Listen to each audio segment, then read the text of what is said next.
A content warning for the second half of the podcast. Liz and I do discuss abortion, nothing very graphic, nothing that's very emotionally traumatic for us personally, but if that's not something you're looking to listen to right now, well, you don't have to.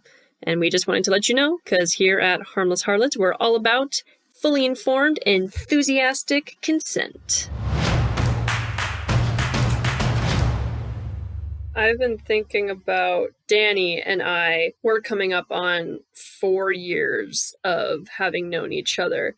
And, it's funny because, the majority of that time we have not actually been in person. It was, the first summer we were in person, and then after that, it's just kind of been at Christmas and at the end of the school year. But I was thinking, and it's I don't know if we would ever be necessarily, physically intimate or romantic, but, I don't know, we just get along super well, and it honestly, and he likes to cook, which is a big thing for me, so it's honestly, let's just live together forever.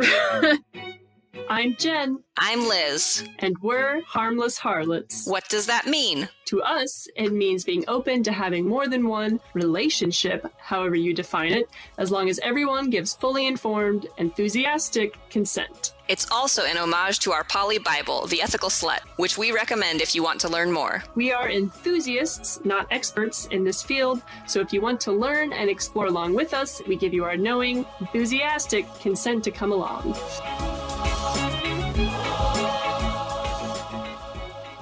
I know we talked a lot last time about, how I should become a polyamorous therapist, but, I don't want a PhD, and I don't want to pay for a master's, so I'm very much at a crossroads. Yeah. Aren't there, certification programs or something? You can, I don't know how any of that works. Yeah, there's just, there's 10 million ways you could go about to, becoming a therapist. And it all depends on, what exactly you want to, specialize in. And this one thing that my professor told me that sounded interesting was, there are some, PhD programs with a terminal master's where it's, if after 2 years you don't want to continue the PhDs, you can get the master's. But I don't know if that means you then have to pay for it. I don't know. No, that's actually the best way to get a master's is go into a PhD program, snag the master's halfway through, and then quit. They don't make you back pay for the master's or anything. It's still so. Okay, well, I guess that's a potential possibility. I just don't want to spend 7 years. What do you do? What on earth do you do for 7 years? I literally don't know. I have friends who are getting PhDs and stuff, and I'm just how are you not bored out of your fucking mind? You have to really like your field, and I mean, I guess they do. I guess they really like their field and they're willing to do that. But I don't know. You do get paid. Depending on the PhD program, you get paid, but it's not a lot. It's usually diddly is what you get paid. So I don't recommend people who come to me and are should I get a job straight out of college or go get a PhD? I'm get a job. Don't. PhDs are not unless you need a PhD for what you do or you want to get a PhD because you like being in school. Don't get a PhD. Yeah, well, that's another thing, because I had a talk with a career counselor from my school today, which wasn't super enlightening, but it was interesting because when I was talking with my professor, I was yeah, I've heard, don't go right to get, a master's or PhD, make sure you know what you want before you do it. And she was no, I mean, you can do it and, explore and figure it out. And then this counselor was no, you should get, experience and, figure out what you want before you do it. You don't want to get stuck in a PhD program and then realize you hate it, because then you're wasting your time and have not made any money. Because the thing about getting a job and realizing you hate it is at least you've been making money that whole time, right? If you're this isn't what I want to do, okay, fine, change. At least you've built up some financial capital.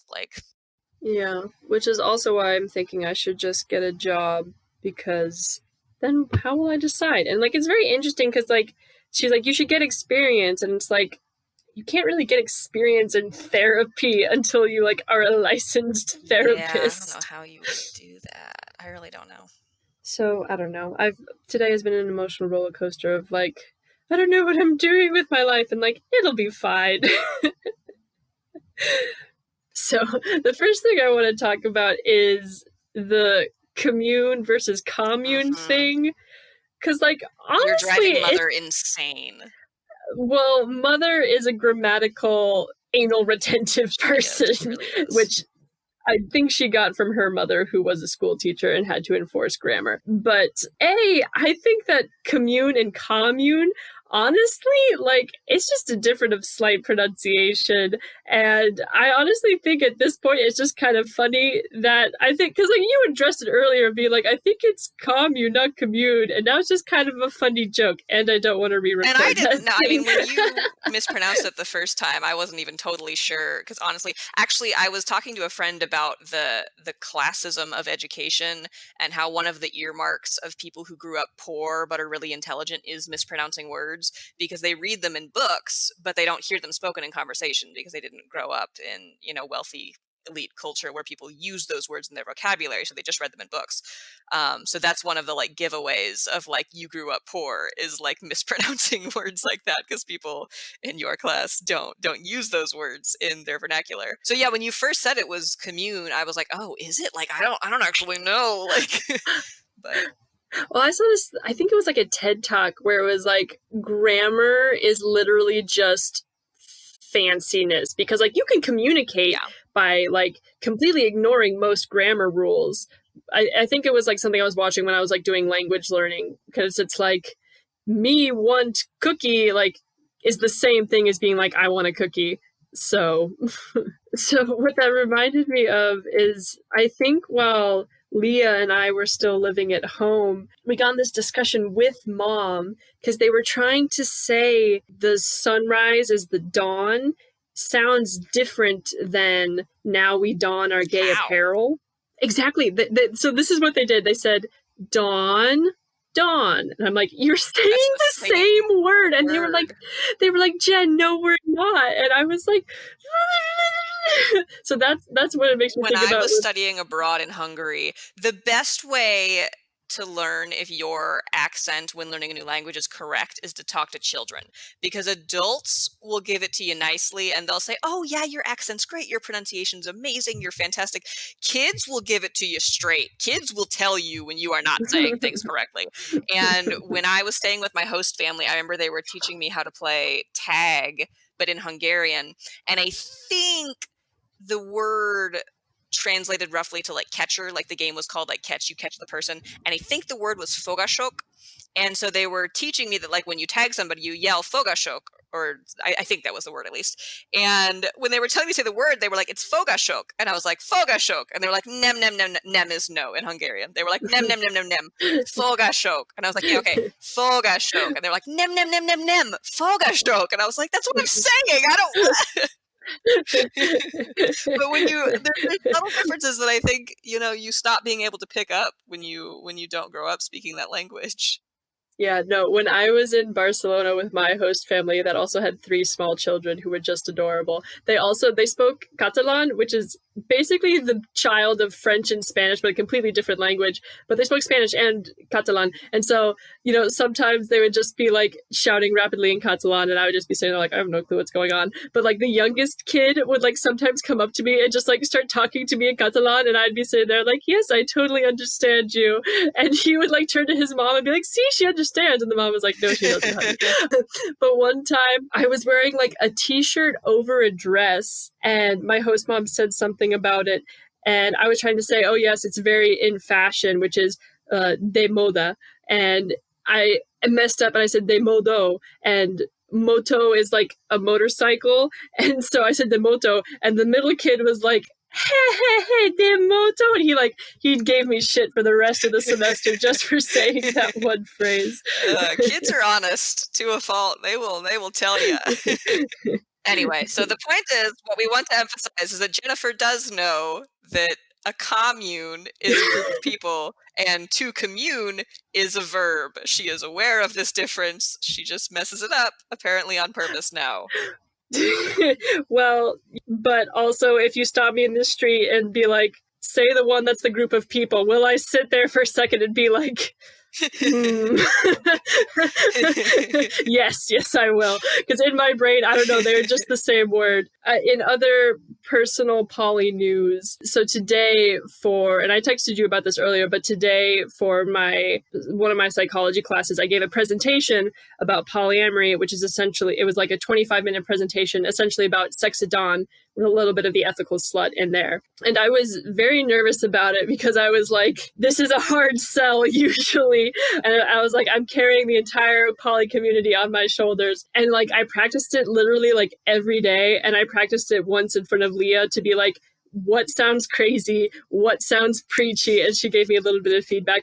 But it went really good today, actually. I was very surprised. Yeah, a lot of times because we kind of exist in an echo chamber with our friends and family, we will say things that we're like, this sounds normal. And like to our friends and family, it's like, yeah, this is totally normal. And I see on your script for today, you have nudism, which I'm sure we'll cover with that as well. Like, that's something where like, yeah, being naked around people is like totally normal. And I think like it doesn't even cross my mind anymore. But other people are like, your family has seen your breasts? What? And they didn't die on the spot? How? Yeah, I mean, I guess we could skip to that, but it's like, for context, in our family, just the way we were raised, nudity is a non-issue. There's 6 of us, and like, we didn't live in a small house, but it's just like, there's just naked children at all times, and we just never really grew out of that. And our parents just like, this is another theory. This is what I say. Our parents are much more progressive than they think they are, and so they just kind of let it slide. Well, and I honestly think, so all 4 of us have been extremely confident about our bodies our entire lives. Like, I have had very few instances of like feeling insecure about my body. And as a woman, that's very rare. Like, a lot of women especially go through body insecurities, but I really attribute a lot of our confidence to the fact that we were just naked around each other all the time, and we grew up knowing what was normal. Like, I remember one of my friends was saying like she was really insecure about like the size of her breasts and stuff, and I was like, well, I never was, because like I grew up seeing my family members' breasts, and like I knew mine were pretty average, like kind of on the smaller side, but like it wasn't an issue. Like, nobody, I don't know.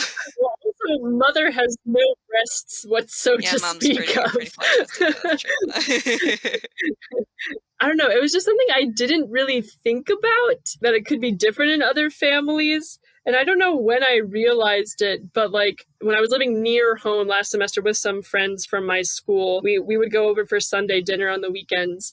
I don't know, we would just talk. And one day, I don't know how it came up, but we just started talking about how our family is a nudist colony. Dad was just like, yeah, I don't see why it's such a big deal. And I was just sitting there like, I agree with you, but this is also just the weirdest conversation I've had with just like my friends sitting there at the table.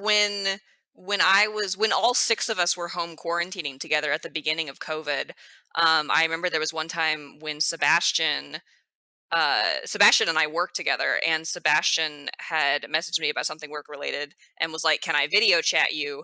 And I was like, yeah, let me just like put a shirt on real quick.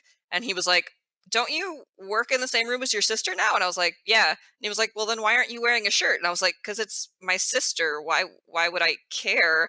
And he was like, so you just don't wear a shirt around your sister? And I was like, yeah, it's my sister. Why would I care? And that just blew his mind. He was like, I don't understand. Like, you, and I was like, we walk around naked all the time. Like, this is a regular, this is not weird. Well, so over winter break, Leah was living at home with our family, and I was going to the bathroom one time, and Billy was getting out of the shower, and I like closed the door, and he's like, what are you doing? And I was like, oh, well, I don't know if like Leah's going to come upstairs. And he's like, do you not like walk around naked with her? And I was like, listen, people were raised differently from us. And like Leah and I are good friends, but like, I don't know if we're there But yet. I really do think that a lot of our like confidence in our bodies is derived from that experience growing up. Like, I think, well, I was gonna address that, because you said none of us siblings, and like, have you talked with the boys? Like, do you know that they haven't struggled with body issues? Not in depth. So I mean, it's like, I don't think they did, but that just seems like a bold statement. I guess that's true. They could have had body image issues that they didn't tell us about, but I feel like we're all pretty close, and they would have said something. The only thing that comes to mind is, so of our brothers, Bill is the older one and Joe is the younger one. And Joe got armpit hair before Bill, I remember, and he felt like super weird about that because Bill is like 3 years older than him. And so the fact that like Bill didn't have armpit hair and Joe did, he felt like super weird about. But that's the only instance I remember them talking about having any sort of body insecurity. But I don't know. I mean, you're right. Like, they could have had issues that they haven't told us about. I don't know. Yeah, well, I mean, they're also like all of us have been very skinny our entire lives, which isn't to say the skinny people can't have body issues, but like that is, you know, where we came from.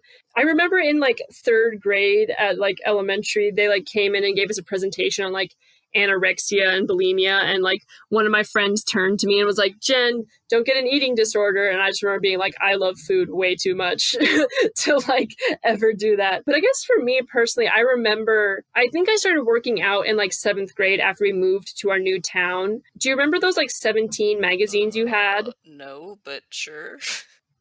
Well, I don't know if they were yours. We got 17 magazines in the house somehow, and I don't know why. But they had like workouts in them, and like when I first started working out, was like taking the workouts from those magazines and like doing them. And I remember I really wanted like abs, which is like so unachievable. Not unachievable, but so difficult for women and for like not very intense athletes. So I do remember at some points being like, man, I wish I had abs. But like, yeah, no, it never was like very much a body image issue. So on your point think. of like, we were all skinny, you're correct. But a lot of people that develop body image issues are skinny to start out with. But what they see in the media is ultra, ultra skinny women. And they think that's normal because that's their only exposure to naked female bodies.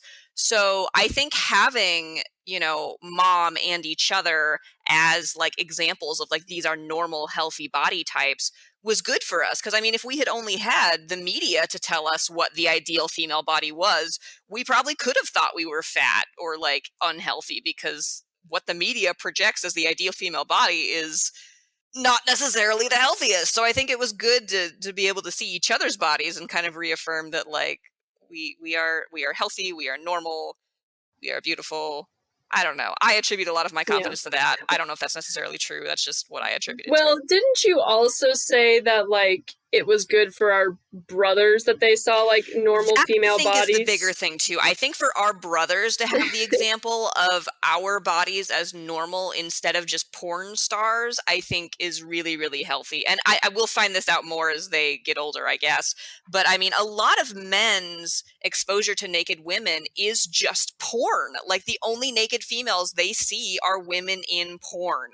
So I think having an example of bodies that are a little more normal is probably a healthy thing. I don't know. This is my theory. I mean, my ideal polyamoristic commune will definitely also be a nudist colony. So, I mean, you know, Indeed. There is that. But anyway, so I guess back to what this stemmed from for the polyamory presentation I gave. It went really well. And this one guy at the end, so basically I gave like this 25-minute presentation, and then like everybody in the class of like 15 like asked a question. Overall, it went really well. It was a good reaction. I think people seemed pretty positive about it. This one guy was like, yeah, I'd never like heard about like alternative relationship styles before. And I was like, yeah, that tracks. People asked a lot about child rearing, which is what Dad has brought up a lot when like I've tried to pitch it to him, and he's like, you just can't raise children that way, blah, blah, blah. And so, I mean, the one thing I said was like, one person asked about, you know, like parental investment. And I was like, well, listen, like, you know, it's just something you have to negotiate. And like, in monogamy, like, there's no commitment of parental investment either. People can up and leave at any time. But I did say a lot. I was like, I don't know a ton about raising kids polyamorously because I don't want kids for a good long time, so I haven't looked into a ton. But I do know a lot of people do it, and it is feasible. I was going to say, it's kind of funny that critique is coming from Dad, because Dad and every one of his siblings either got divorced or never married. And he'll frequently complain that all of his siblings who got divorced and had children in their first marriages pawned off their kids to his mother, our grandmother, and a lot of the child rearing ended up being done by our grandmother. So, like, obviously monogamy wasn't great for those child rearing situations either. Most of them just ended up being raised by grandma. Yeah. So yeah, overall it went well. I know we talked about not wanting to maybe not doing movies, but I did want to talk about this movie that Leah and I watched actually a while ago, and it's called Yentl, and it's a Barbra Streisand movie, and it was released in 1983. It is wildly radical for its time, in my opinion. I'm going to spoil the plot, so I don't know, skip ahead a couple minutes if you don't want to hear it. But essentially, it's like 1900, and we're in some Polish-esque country near Russia, and there's this Jewish woman. Her dad dies, and she really likes studying Jewish texts and stuff, so she cross-dresses as a guy and goes to a place to study. And so she starts studying, and she like falls in love with the guy who is like her study partner. But that guy is like engaged to marry this girl called Hadass, I want to say. But then Hadass's family finds out that the guy, his brother, committed suicide. So the father of Hadass is like, I'm not going to let you marry my daughter. So then the guy is like, hey, Yentl, I forget what name she used as a cover, but he was like, hey, Yentl, if you marry Hadass, I don't know what his reasoning was, but he's like, that's the best thing I could imagine for her, like her marrying my best friend. And I was like, okay. So Yentl marries Hadass, but she doesn't have sex with her because she's like, Hadass, listen, I know you're still in love with this other guy, and like, I'm not going to pressure you, so like, no pressure for like the duration of their marriage. But then it's this dynamic of like Yentl is in love with the guy, and the guy is in love with Hadass, and then Yentl also starts to fall in love with Hadass, and then Hadass falls in love with Yentl. So it's like this little polycool triangle unknowingly, because the guy doesn't know Yentl is a girl. It's very like poly-friendly and also queer and like feminist, and it's from 1983. And my mind was just blown, Elizabeth, when I like saw the dynamic developing. So interestingly, I think certain things definitely were more taboo and have become less taboo over time. But I think some things regarding queer culture actually used to be more acceptable and have become less acceptable to people. I don't know. Like, so Freddie Mercury, for example, did a cross-dressing video, and Kiss was like, they wore makeup and were very feminine. And like, those things were frowned upon by some people, but they still did them, and it was like pretty normal. And I think nowadays that sort of thing might be even more chastised. So some things regarding queer culture actually were like used to be more acceptable, and nowadays that conservatives are cracking down even harder on that for whatever reason. It's even less acceptable to cross-dress. I don't know.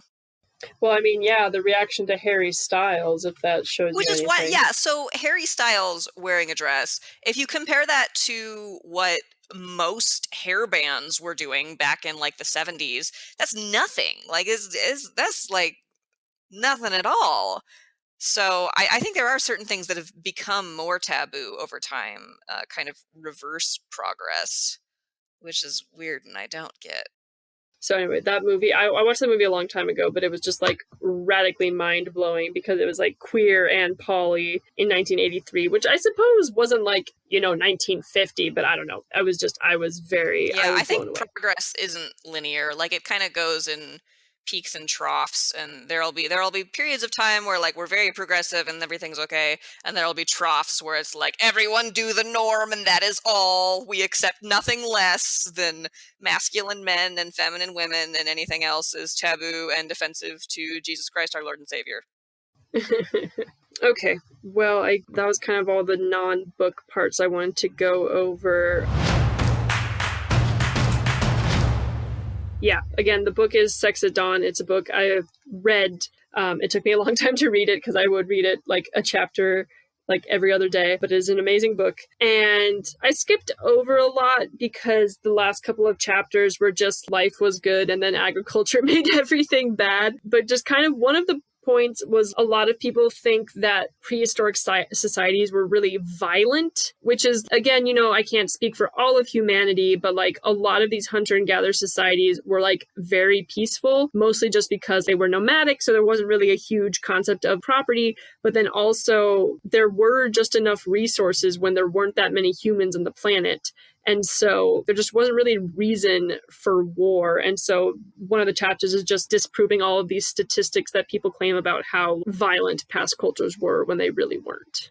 There's this other thing where, like, people say that humans' goal is to, like, just reproduce rapidly. And a point of this book that they make is that, sex was used more as a social bonding tool instead of a reproductive tool, because group sizes usually couldn't get above 100, or else, like, they would break into multiple groups. There was no point of just having more people, because a reason for, like, producing many more people was more like once agriculture was invented and you needed a lot more labor, because actually a hunter and gatherer diet required much less labor than, like, agricultural diets. But something that they mentioned in the book about why there's this stereotype that, like, lifespan was really short back then is because some societies did practice infanticide as kind of a form of birth control, and also to, like, keep tribe sizes to, like, a sustainable level. Is birth control. At that point, the birth has happened already. It's kind of... They also talked about how, like, different societies conceptualize, like, an infant wasn't necessarily, like, a person, which there are still some societies who kind of think this way. But I was going to mention infanticide in my presentation today about kind of why the stereotype is like, oh, lifespan was only 35. And it's like, oh, well, I mean, average, yeah, because if you average 0 and 70, then, like, you get 35, whereas, like, the real lifespan was, like, a normal lifespan. But, like, maybe in the intro course you shouldn't mention infanticide. It's a little dark.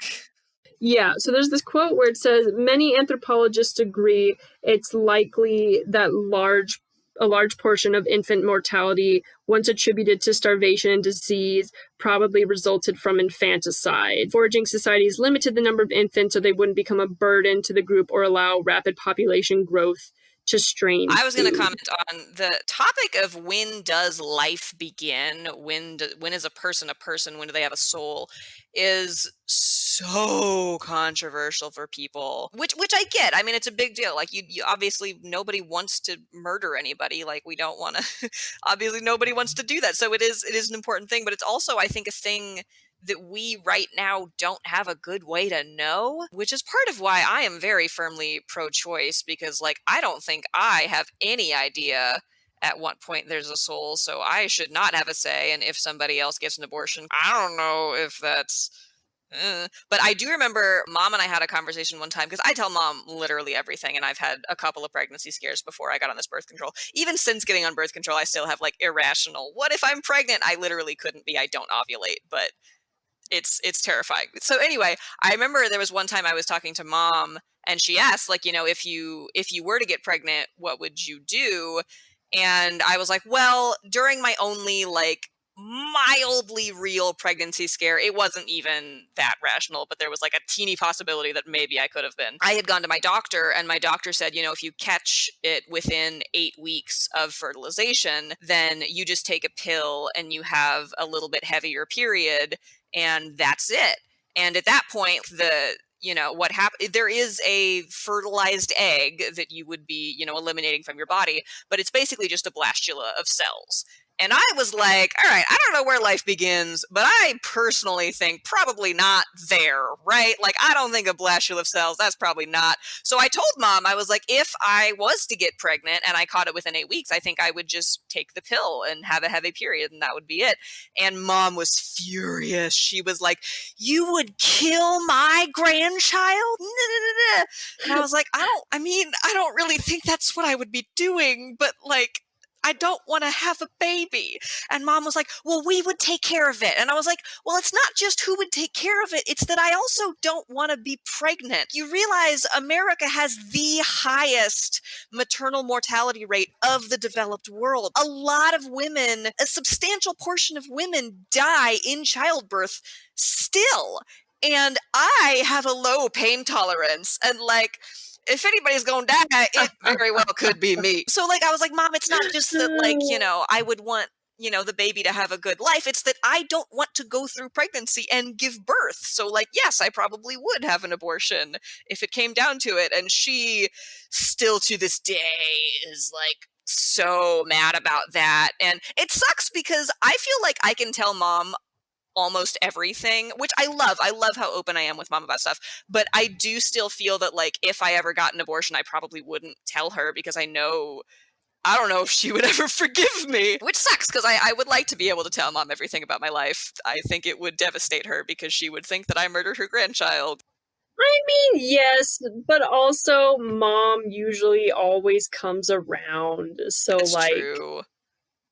But still, I don't know. she would I love probably mom so forgive much. I you. don't want to risk losing her as my best friend.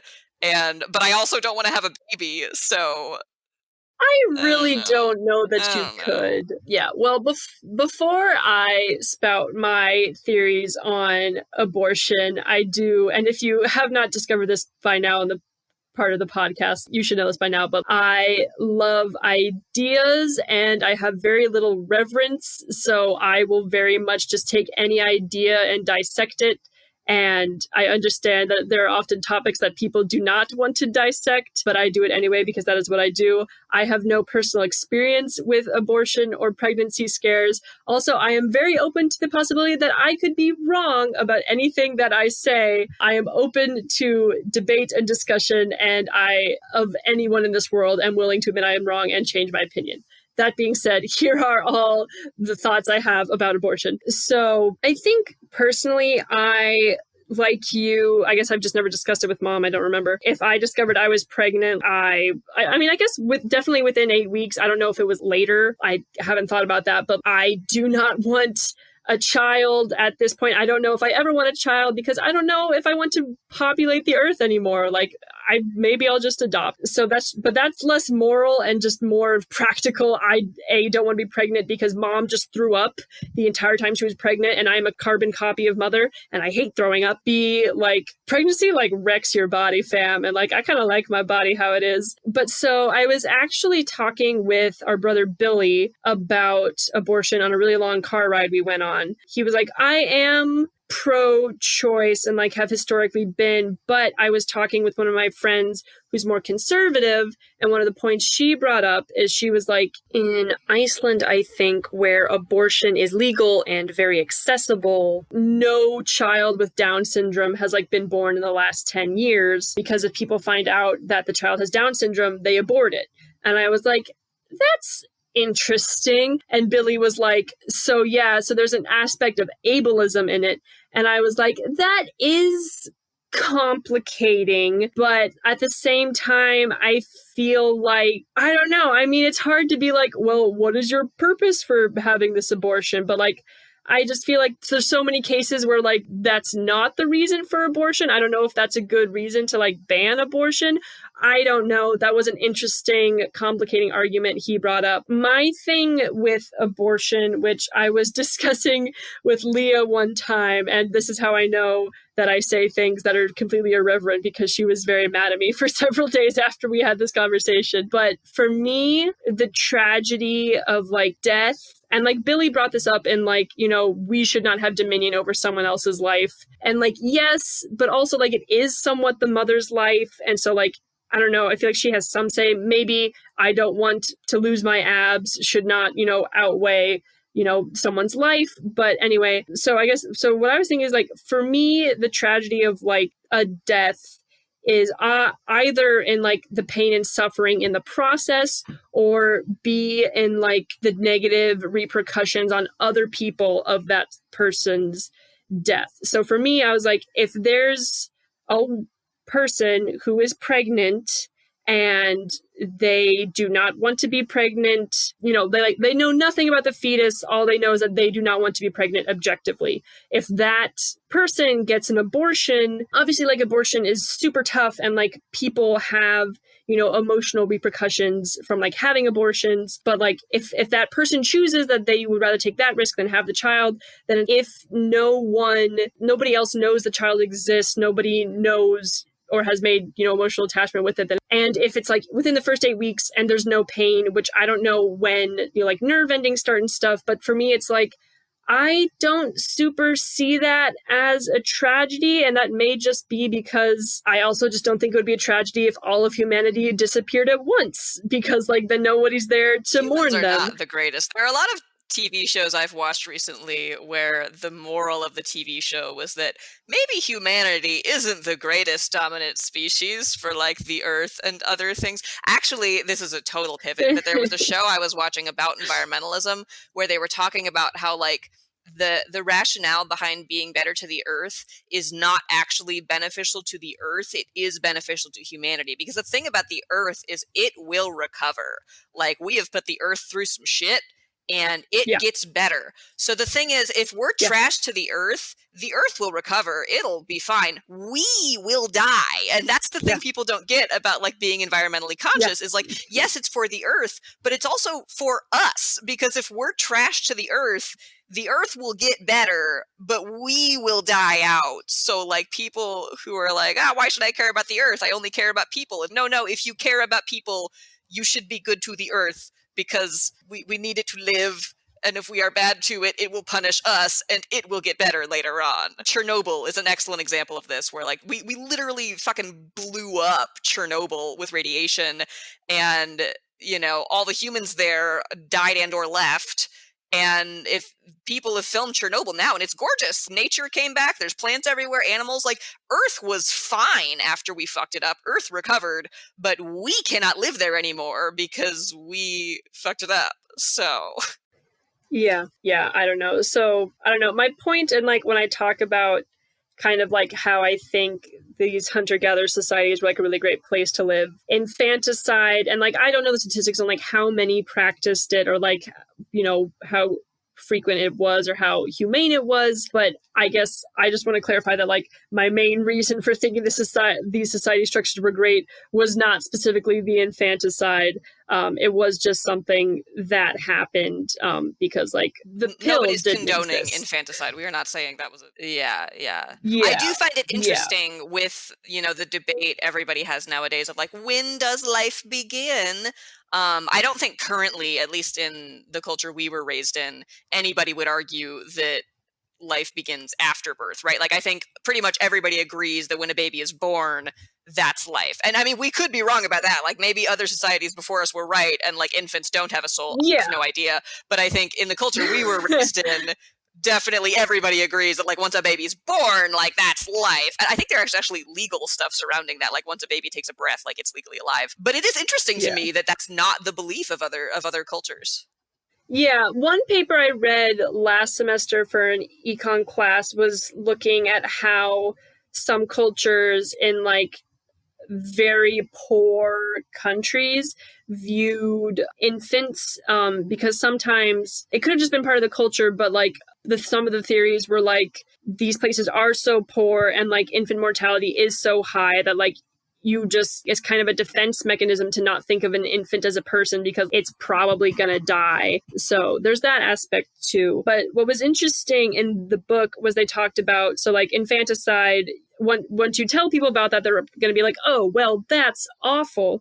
But in the book, they talk about these things called foundling hospitals, which were a thing in Europe during the Middle Ages, which was basically people who had babies that they did not want. They took them to these foundling hospitals, and it is estimated that 80 to 90% of these children died within a year of arriving at these foundling hospitals. So, like, humanity didn't stop practicing infanticide after hunter-gatherer societies stopped. So I'm not condoning infanticide. I'm just saying like it has been practiced in multiple societies at multiple points in Yeah. time in humanity. A lot of things, we still do a lot of shitty things. They're just veiled. You know, Joe Biden isn't really all that progressive, like, but he's easier to digest than Trump, right? Like it's easier to be like, yeah, but I mean, it really hasn't. It's not as much progress as you would like to think, electing Joe Biden. But he's easier to digest, and so yeah, I mean, a lot of like progress that we say is progressive is just kind of veiling the shitty things with a prettier wrapping. Yeah. Well, it's interesting you say progress because, like, when I talk to, like, Danny about, like, oh, things were better back in hunter-gatherer societies, and he's like, well, what about, like, modern medicine? And, like, wasn't it awful? And, like, this chapter of the book is about how, having a really diverse diet, not being sedentary, being very low stress was actually a very good, healthy lifestyle for people. And something that really hit home was they were talking about how, like, the domestication of animals was, like, very bad for humanity from simply a disease perspective, because, like, all of the deadliest diseases have, like, come from animals, which is hitting very close to home. COVID-19. Hitting very close to home during this corona time. Like, there's a chart here, and it's like measles came from cows, tuberculosis came from cows, smallpox came from cows, influenza came from pigs and birds, malaria came from birds, COVID was supposed to come from, like, some bat. Yeah. I don't know. It's just like when we changed to an agricultural society, everything just went bad. And, like, I don't know how else to... Yeah, I mean, we have invented a lot of really good solutions to things in the modern era, but that's also because we invented a lot of new problems in the modern era. Yeah, that's kind of my point of, like, that's something I said in my presentation today. It's like, I'm not saying nothing good has come since agriculture. I'm just saying I think we would have been better off if we had just left agriculture alone. Yeah, because, like, the rest of this chapter also talks about how, like, humans, and as someone who has anxiety, like, humans are so stressed, and, like, stress essentially did not really exist back in the day. And, like, I lost the quote, which I'm very sad about, but, like, the quote is also a quote from someone else, but it was like, we were put on this earth to fuck around, don't let anyone tell you differently. And, like, I mean, yeah, like, I don't know, my personal philosophy is, like, as an, I don't know, agnostic atheist, I have not even explored my religious labels. As someone who doesn't super believe in, like, a higher objective moral system, nothing really matters. And, like, all this striving I do, like, what's the point? I'd love to just live in a hunter-gatherer society and have sex all day and eat food and, like, lounge around. And, like, maybe that makes me a terrible person, but, like, also an impractical person, because, like, we're never returning to that, which is sad. But I don't know. Yeah, That's just I mean, who I'm I am. sure there's a commune somewhere that does it, so you can go commune with that commune. Yeah, I do like what you said, though, and I want to echo kind of what you said of, like, Jennifer and I are both very open to being wrong. Like, there are definitely things we could be corrected on. We absolutely acknowledge that we are coming from this from a position of privilege. Like, Jennifer and I are both white. We both have never been in a position where we needed to actually decide if we had to get an abortion. We come from relative wealth. Jennifer and I could very, very, very well be wrong on a lot of these things. And if there is something in this podcast you hear where you're like, what the fuck? No, please tell us. We would very much like to become educated and learn other perspectives on things. When we say that, I also wonder if, because, like, with the Black Lives Matter movement, like, this past summer, talking about, I'm tired of educating white people. That's and true. It's like, I don't know, like, I do strive to educate myself, but, like, I also fall short. It's not anybody else's responsibility to educate me. Absolutely. So we are also saying, it is not your responsibility to educate us, but if you want to, we are very open to it. If you hear us and you're like, these white girls don't know what they're talking about, fuck that, I'm not going to listen to them, that's also fine. Like, no, but we're not going to force you to be like, educate us, please. But, like, we would enjoy being educated if that is something you would also find joyful. Well, it's interesting what you mentioned, because that did remind me of something we talked about in my psychology class this week, was about, like, self-love / self-acceptance and, like, where it comes from and, like, what it means.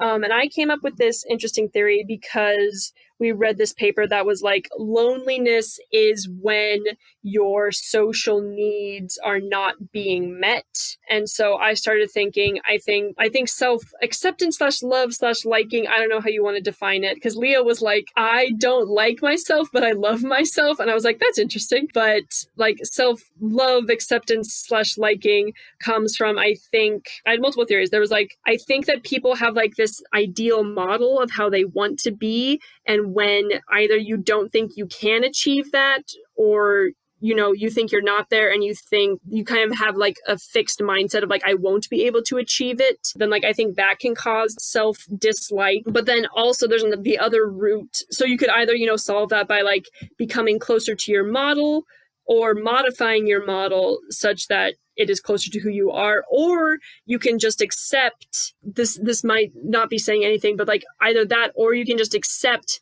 that you are not perfect and like be okay with that. And I think a lot of people have like self dislike, but also just like a lot of combativeness, because like they are just unwilling to accept that they have faults or could ever be wrong. And so I think, I don't know, that's something I like about myself, is that like I could be wrong about everything. I am perfectly willing to accept that, and I am willing to change and grow. And I think a lot of people, I don't know, I highly value open-mindedness, probably to an extreme that is not healthy. But like, I don't know, I think a lot of people are unhappy because they are unwilling to accept that they are not perfect. And like, it's like a defense mechanism of like, if I accept that I'm not perfect, then like everything will explode. Yeah, and I think on that note, that's the reason that a lot of people, when they receive critiques, feel really immediately attacked, and they're like, "Oh my god, if you critique me, you don't think I'm perfect, you must not like me." And like the conversation ends there because they can't. And maybe this is a function of how our parents raised us, I don't know, but it's hard to get critiques for sure. Like when my gut reaction when Yeah. somebody tells me I'm wrong is always like, "Ah, what? I'm wrong?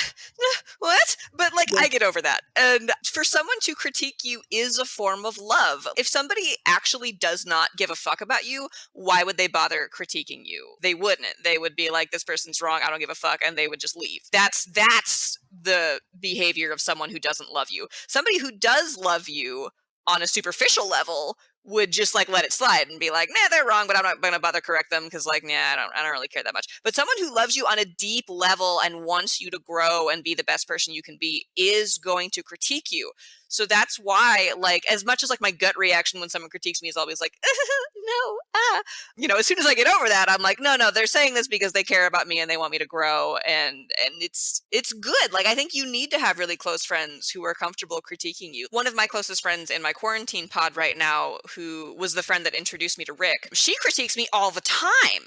We both critique each other all the time because we're both very active people, and like we're very like problem solvers. Like when we see injustices in the world and we see things we want to fix, like we're like, what can we do?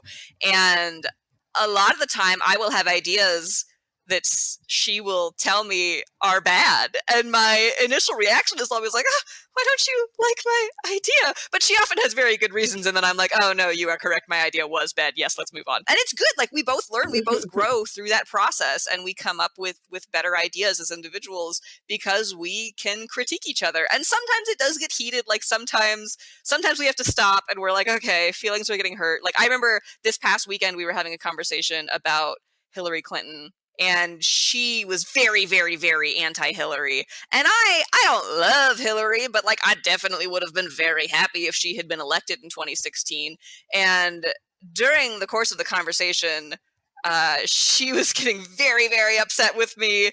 I think it also factored in that her mom was part of the conversation because she lives with her mother, and I'm very close friends with her mother, and her mother was kind of on my side in that we were both like, Hillary's not the greatest, but we would have been thrilled if she was the president. And my friend was very anti, like, no, it's good Hillary didn't get elected. And the conversation did get kind of heated, where I think at a certain point we were like, we need to stop, because like nobody's opinion is changing and some feelings are getting hurt. But I do very much appreciate that I can have that kind of dialogue with my friends, and we can critique each other and we can remain friends after and kind of grow from the conversation. Yeah, no, I think definitely having someone who will just be super honest with me and be like, because like Danny, like we very much have a similar dynamic where it's like we critique and shit on each other all the time. And it's like, I wouldn't have it any other way, because then that would just be fake and yeah, boring. anybody who's just like supporting you all the time and that's all they do, that's not real love in my mind. Like it's very surface level, very superficial. Zach and I are complete opposites. We have completely different opinions on a lot of things. We have very different mannerisms, and a lot of our relationship is spent critiquing each other. And I do want to kill him sometimes because we are just so different and he drives me insane. But I think we have also both grown a lot because we push each other so much. And it is uncomfortable a lot of the time because growing and changing is uncomfortable. But I think, I mean, when I look back on our relationship a year ago versus our relationship now, we are both, just like, to be blunt, we're both better people. We have both grown as adults and grown in our friendship and in our relationship, and we are both better people than we were when we met each other a year ago. And it's been a lot of fights and uncomfortable changes, but I think we've both impacted each other in a way that will hopefully last for the rest of our lives, regardless of whether, the relationship lasts or not. But I think all of the pushing each other to be better really has caused us to be better people. Yeah, no, I was also thinking about that because, like, Leah and I, and even Danny and I, like, just have very fundamentally, like, very different ways of viewing the world. And I do think that, like, because we are so different, we make each other better. Because, like, if I was just in an echo chamber, like, I would never change.